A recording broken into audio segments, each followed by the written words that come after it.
Okay, this is the bit where you get to see us being interviewed all together as a four-piece, but there's also an exclusive because I get interviewed individually. I get interviewed individually. He gets interviewed individually. And he gets interviewed individually. So, enjoy. So click away. We've released Guilty off the third album as the first single because I think it's a wide spectrum of song. It covers everywhere. It's a ballad, you know, it's a classic ballad.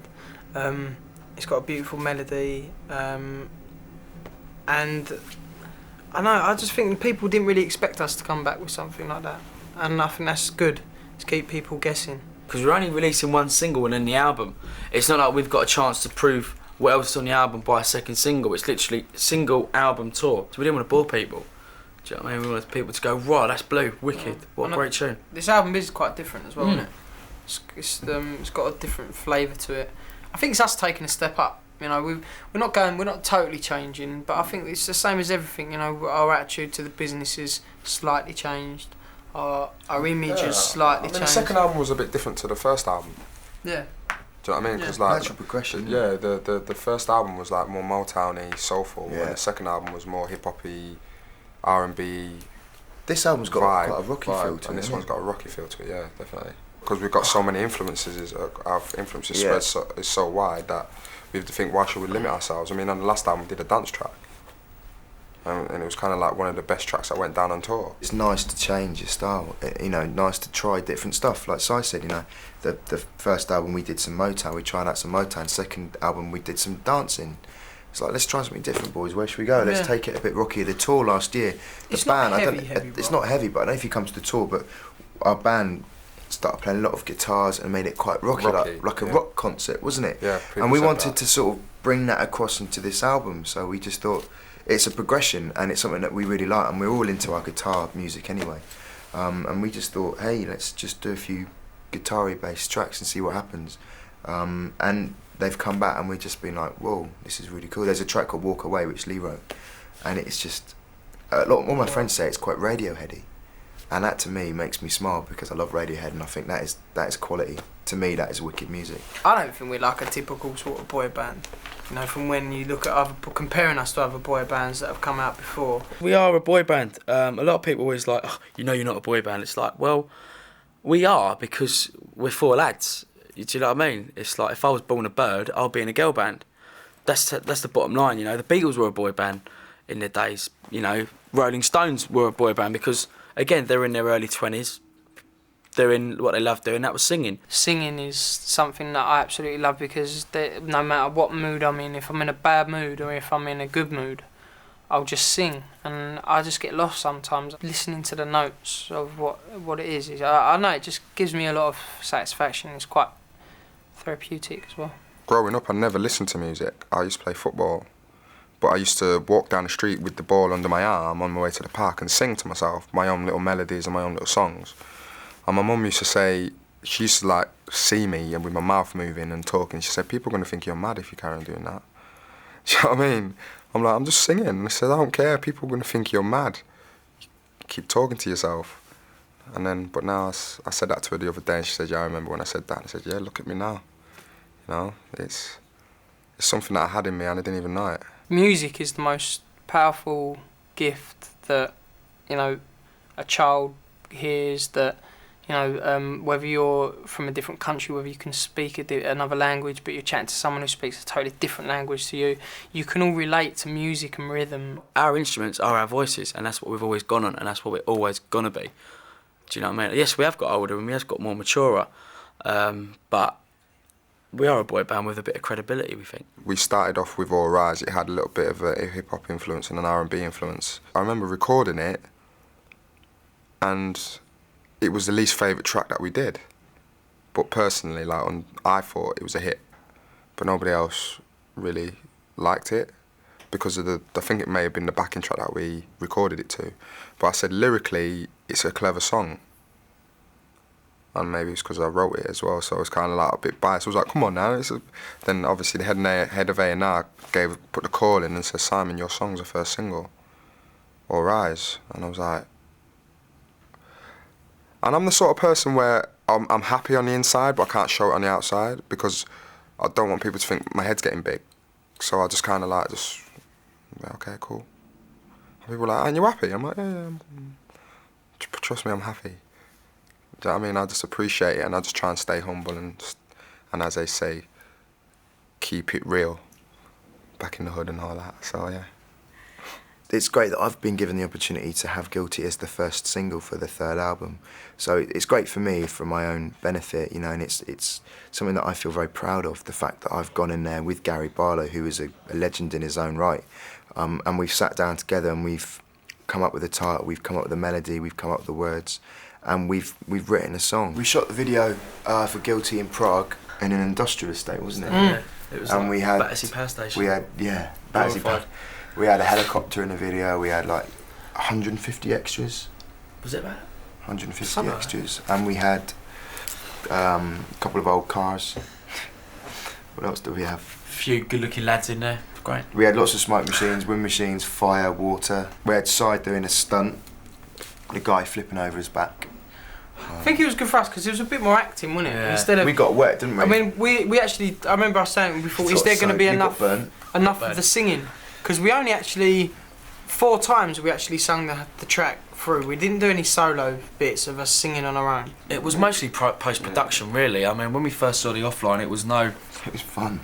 people. It wasn't, the effects weren't on it, and when we sort of looked back at the final thing, it was just all in place. It was It's fantastic. same with Sorry Seems to Be the Hardest Word. When you see those big, where we were sitting with Elton John, and it looks like you're in a big, massive cathedral. But really, that set was about. Small, wasn't it? Yeah, it was like that. And what they do is on post-production, they get the screen, and they put another bit there, then they put another bit there, then another bit there, and it looks like you're in a massive big hall. But you're not. You're just in a studio with which is as big as your front room.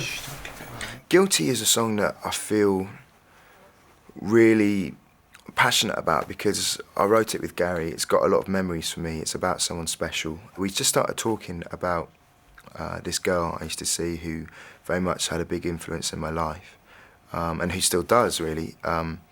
And she used to always say to me, "You make me feel so guilty." That was where it come from all the time. She had a boyfriend. We used to get on really well. We speak on the phone. We used to have a laugh. And she said, "I feel guilty talking to you. I don't know why I feel guilty, but I just feel guilty to my boyfriend for having a laugh and having you as a friend."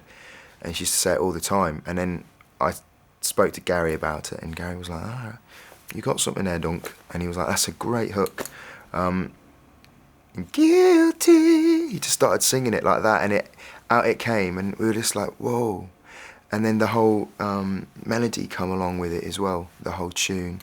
And then the words, what's the biggest word about if you're guilty about something? If loving you with all my heart's a crime, then I'm guilty. A lot of grown-ups have come up and said, "You lot look wicked in that video. It is the baddest video I've seen you in." Yeah. Then the kids will turn around and go, "I don't understand it. What's going on? I like it. I think you look good, but I don't know what's going on."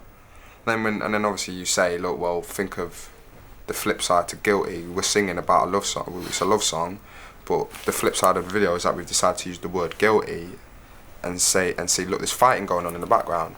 Do you feel guilty? It's got a message in it. We're not politicians, but music has proven to open people's eyes and ears to what's going on around them, and that's something that people ask questions about. So to us, that's a good thing. It's not a bad thing because everybody says, "What's going on? I don't get it."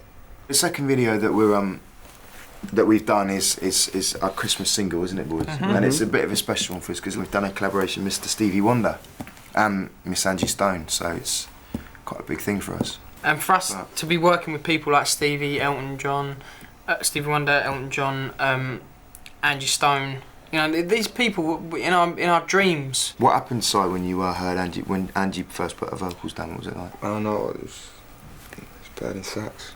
Was it better than sex? Yeah, man. Was it amazing? Yeah, I mean, obviously, you know what I mean? It's kind of, it didn't sink in until I went into the booth, put headphones on, and it was like, she was in my ears, like, with you singing.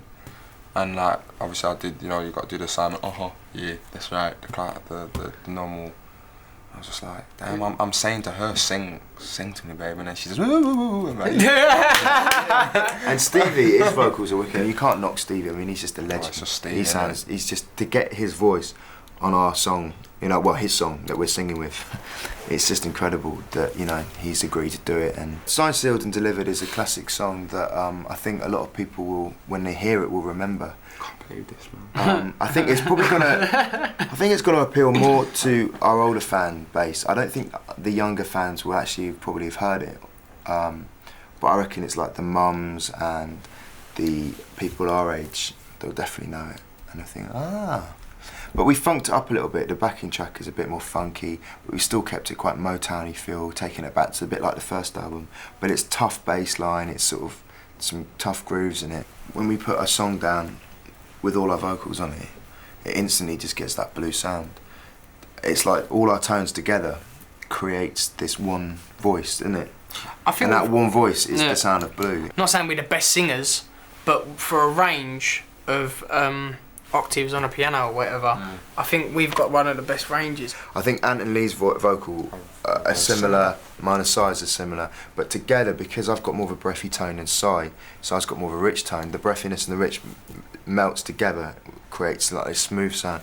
And Anthony's gravel in his voice and Lee's soft voice in his, together it creates this sound as well. We know each other so well now. We know what harmonies to pick. And it's like... It may take a bit of time to work it out, but we get there, don't we? We're always learning. We're not perfect. We're always learning. We get there. We may get stressed and shout and argue it, but we get there. Especially when we shout.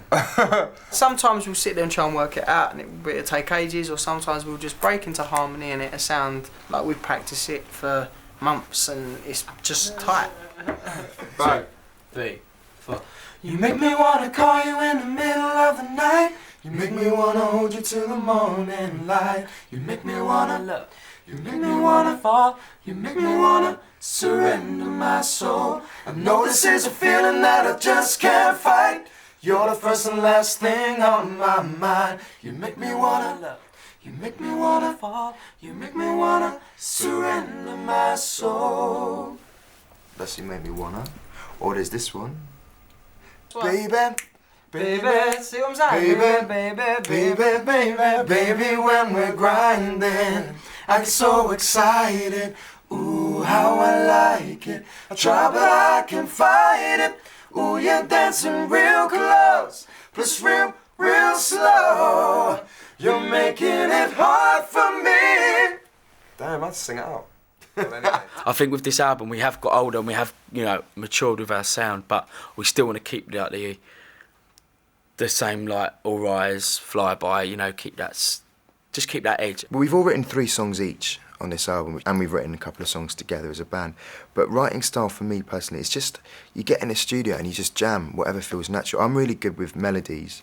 I play the piano and I play the guitar, so for me I can sit down quite easily and come up with some really good hooks, really good melodies.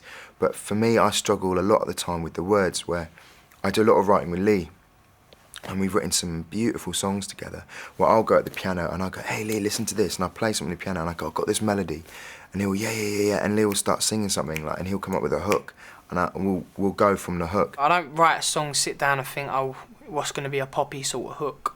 What's going to be something that's going to sell or anything like that. I write songs because I feel what I feel at the time. But Lee's really creative with words and with melody. So, I mean, we work really well together as a team. I came up with All Rise, I came up with the hook for Flyby, I came up with the hook for One Love. I'm just do hooks, really. My songwriting style has definitely been a lot more soul tunes to the album. You know, Lee likes his ballads, Dunk likes his sort of rocky tunes, Si likes his hip hop, and I may be sort of like the soul. I wrote a track called Where You Want Me with Steve Robson, which for me is a great track for me because I had a lot of influence in this, a lot of creative influence. I'm really into my guitar type music. I've got Sheryl Crow in my CD collection. I think she's just so talented. Jeff Buckley, I think he's just another amazing, talented artist of his time. So when I went in with Steve Robson, Steve is a musician. He plays the piano, he plays the guitar, the bass. He's a musician, so it was good. And I said to him, come on, I want to do something a bit guitar-y, a bit more guitar-based. So I wrote the words and the melody with Steve. And I came out of there just feeling really buzzing, feeling real creative, really happy. And it's great as an artist to be able to go in and to work with some people that you just gel with, and you come out and you just got a great song at the end of it, and you've had a really productive session, and you come out and you got the tune and it's still in your head, and you're going home and you're still singing, you wake up in the morning and it's still there. You just think, you know when you're onto something good when one of them tunes sticks around in your head, because you think, yeah, I got that. When we first started, All Rise and One Love album, it was a case of, right, you boys are in the studio from 9 till whenever. And I think as the time went on, we knew each other so well and we're so quick. It's like, well, it's not worth us all going into the studio at once. It's like, well, okay, well, Anthony and Duncan can go in from 10 till 1, come out, they've done their bit, and Simon and Lee can go in from 1 till 4.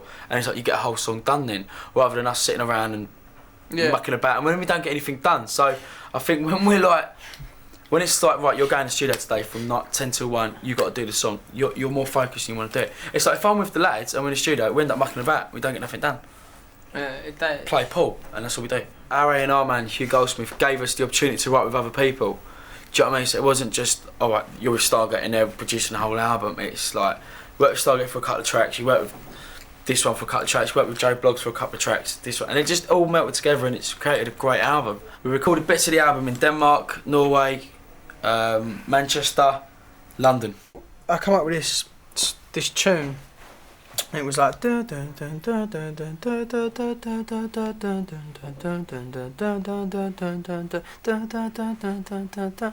that, and I was like, I had that for ages, and I took it up to DK, people in Denmark who they're a production company, songwriting team. I walked in this session and I was like, do you want to write? And they was like, yeah. And I said, I've got this hook. And they said to me, well, we've got this tune, he said, we've got this, like, because he started it from scratch, but he said, I've got this line called Breathe Easy, like for a title of a track. And I was like, breathe easy. And I was like, I can't breathe easy, innit? And he was like, yeah, I can't breathe easy. And I was like, I can't breathe easy. And he was like, oh, I like that. I was like, and he was like, can't sleep at night till you're by my side. And I was like, no,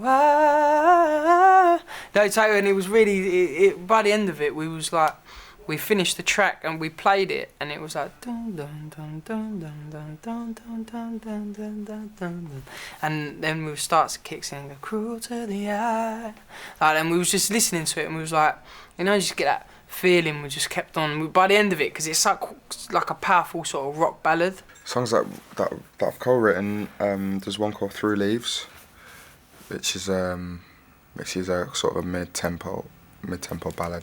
Rock the Night is by far my favourite tune I've written, because I remember the story. I was just sitting back and we've just done a song I wrote with Matt Rowe and a guy called Shep Solomon, who's done a lot of Britney Spears and JC from NSYNC and Justin and stuff. So he had a lot of influence from America, and Matt Rowe has done a lot of Spice Girls, a lot of the All Saints. So he's been around a while and he knows his music.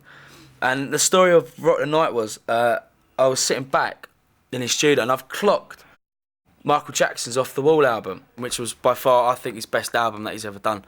And I was thinking, I'd love to do a song like Rock With You or I Can't Help It, which is one of his best album tracks I've ever heard. And Matt was on the keyboard and he started playing the bass line to Rock the Night, which was down, down, down, down, down, down, down, down, down. And then I just come up with a melody. Me and Shep, we just come up with a melody of love was on the line, no you can't deny. And it just flowed, and it's one of them songs that I always listen to. There's no major issue with it, there's no political stuff with it, there's no peace or love. It's just a nice tune. You can listen to it on the radio and it will live with people hopefully forever. I always get goosebumps every time I listen to it. By far, it's my favourite tune I've ever written. I did another song with Gary and Elliot called Taste It, which is a bit of a cheeky song. It's sort of, the lyrics are a bit naughty, a bit saucy. It's funny in a way, and it's a real good sort of, it's 70s groove. I love 70s music as well. It's got a bit of a 70s beat to it. It's got a bit of a groove to a bit like the Rock Your Body, Justin Timberlake style groove on it now. But the whole track is an up tempo. It's really sort of, it's really just about getting out, going out, having a good time, dancing, lick of the lips, shake of the hips. I can almost taste it. It's a bit cheeky, but it's cool. I enjoy writing that one, and I really love singing and performing that track because it's just a feel-good track. Yeah, I've done Bubbling. Wrote that in Denmark with producers called DK. I like writing songs that have got a bit of meaning instead of just, you know, like a love song. I like writing songs with a bit of a political issue or something that's a bit more controversial. I don't write songs just for me, do you know what I mean? Because not everyone's lived through what I've done. Do you know what I mean? It's like I'm in a band and it is really good. I don't want to be writing songs like that. I want to be writing songs that people can actually relate to. I've written one song called Stand Up As People, which is about basically against Third World War, basically, which, you know, many times we've almost been on the brink of, like, over the last few, you know, 10, 20 years or whatever. I think for me that's a song that represents me the most. No Goodbyes was another song I wrote. I felt on the album I've written sort of two different up-tempos, I think. And yeah, No Goodbyes, it's I felt I had to write a love song. I felt I had to write a ballad because just to give another side to me, do you know what I mean? I wanted to sort of show people that I can actually write a ballad. And it was just a nice ballad to write. It's, you know, there's a nice meaning to it. It's basically about a girl leaving you and you're saying there's no goodbyes, I want you back. I'm always looking for love, but I just haven't found it. I just like someone who can have a laugh. Someone who's like, who can be in an environment with my friends or whatever, or just a new crowd of people, and be comfortable, you know, and not be all and be all clingy. I don't like that. We never really did have girls throwing ourselves at us. Of course, when we started out, we used to do a lot of over 18 nightclubs. We used to do like all these type of gigs and stuff. And yes, there are lots of girls there. Yes, they throw the knickers at you. Yes, they give you the notes. Call me. Here's my phone number. Da. But we're literally off the stage, and we're off onto the next thing. Because I'm in the public eye. I mean, I think relationships are about two people. I know right now my life's all about me, so I've got to be a bit selfish and be on my own. Even though that's not what I want to be. I don't want to be on my own, but it just won't be fair on my partner. Yeah, I'm excited about being a dad, yeah. I mean, I'm young. You know, everyone has this perception of, like, a boy band member has to go out with a page 3 model, has to go out and get drunk. Well, I don't have to do the things, do you know what I mean? There's no rules to say what you can and cannot do. I'm still doing my job. No one's stopping me doing my job. It's just the fact that, yeah, I'm going to be a dad, but, hey, no one stopped Paul McCartney when he became a dad. He was still in the Beatles, isn't it? You know. The only woman in my life is my daughter right now. No one else can understand, not even our parents can understand exactly what we've done and what we've been through, apart from each other. And we're the only people in this whole world will ever understand exactly what we've gone through together. And that means that we are tight. We're tighter than ever because we're on our 3rd album. And it's a sense of, like, no boy bands these days last more than 3 albums. So automatically they want to slag us. Oh, Blue are finishing. Oh, Si's doing DJ and that means Blue are splitting, or Dunk's doing this, Blue are splitting, or Lee's writing songs for this band, Blue are splitting. It's just, people just want to say that just to make the story, and we are not splitting. Because we enjoy our work so much and what we're doing, it's not one of them jobs where you get up and you think, oh, I don't want to go to work today. It's kind of like adrenaline kicks in because you love what you do. Tour's the best bit, innit? Yeah. Because, I mean, even though I'm thinking, oh God, I've got to start working out a bit more, because I ain't worked out enough to, you know, there's a lot of preparation that goes into the tour. There's a lot. Lee has a lot of problems with stamina. You don't have a lot, do you? So for the tour, he has to do a lot of extra work. Yeah, no, do you know what? I think I've got enough stamina, but no, I don't know, man. It's just when you go on tour, you no matter how tired you are, you might have worked so hard, or you might have gone out one night, and you get out in that day, and then as soon as you get next to that stage, It's like, yeah, we're back, and then you walk through those doors, and then you just see the crowd just go. Yeah. You forget about your hangover. Everything. You forget about your problems. You just think, I'm going to enjoy this next hour and a half, and we're going to let the crowd enjoy it as well. We won an award for that year, and it was our first concert we'd ever done, and that screams on the Richter scale. Yeah, like how much we tore the house down basically. And do you remember the argument we had? It was like, right, boys, you're doing an arena tour. Nah, man, what are you talking about? Yeah. Theatre. Everyone starts off in the theatre. Yeah. Do you know what I mean? We never thought we could fill an arena last year, and the response that we got was well overwhelming.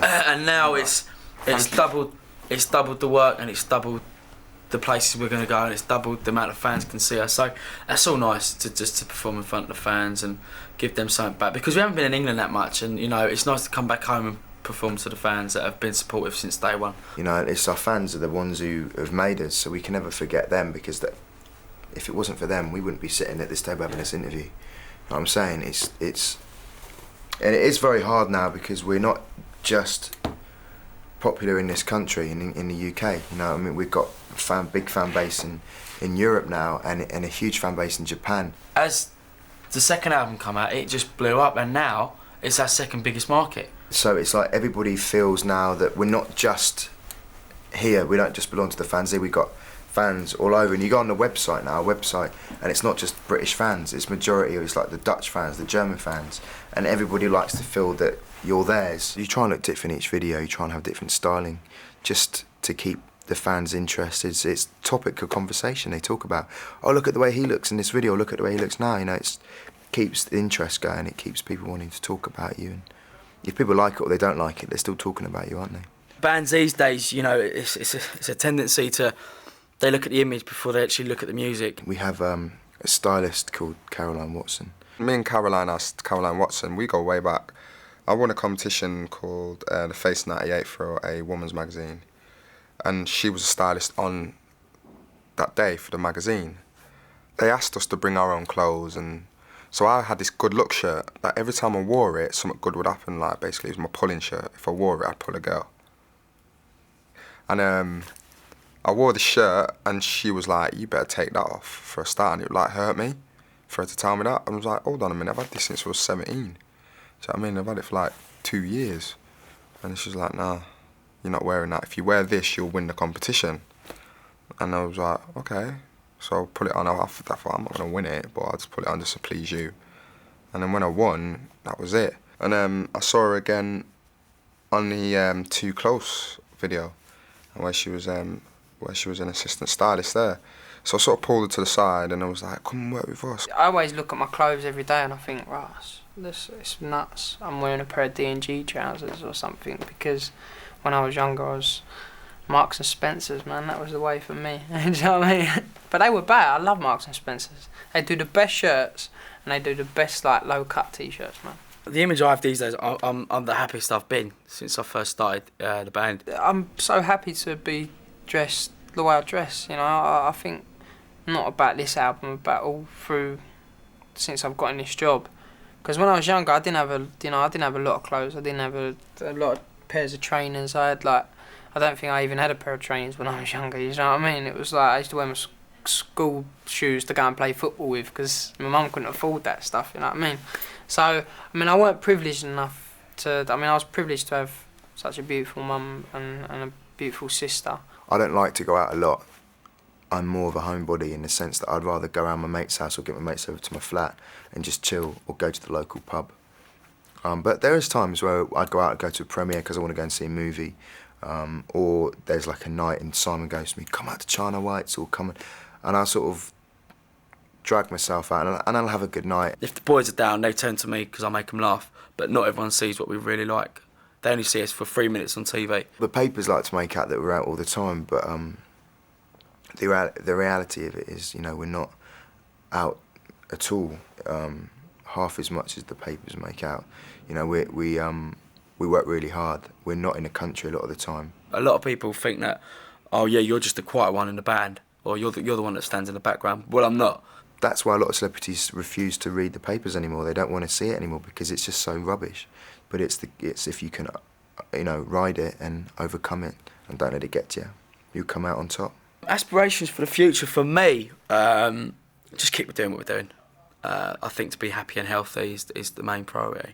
I've always wanted to write one of the best rock ballads, because, you know, obviously I love writing. I'd love to write a song that stays about for years, like another Your Song, or Don't Let the Sun Go Down on Me. You know, Elton John's a big influence. I just love doing what I'm doing. You know, I don't I don't believe in the hype that surrounds us too much. You know, I respect that the fans have put us here, and I just hope it continues. You know, we're a bit nervous about this third album coming out, as we were the second album, and as we were the first album. So the excitement's still there. You know, we just know that we've got to work extra hard this time around, because we're 3 albums in, and it normally feels like that you're not supposed to last more than 2. You know, like the boy band lifespan is very, very short now. And we've signed up for 6 albums, so I'd like to complete 6. And this is our 3rd one, so I've got another 3 years of us. So don't get too sick of us, alright?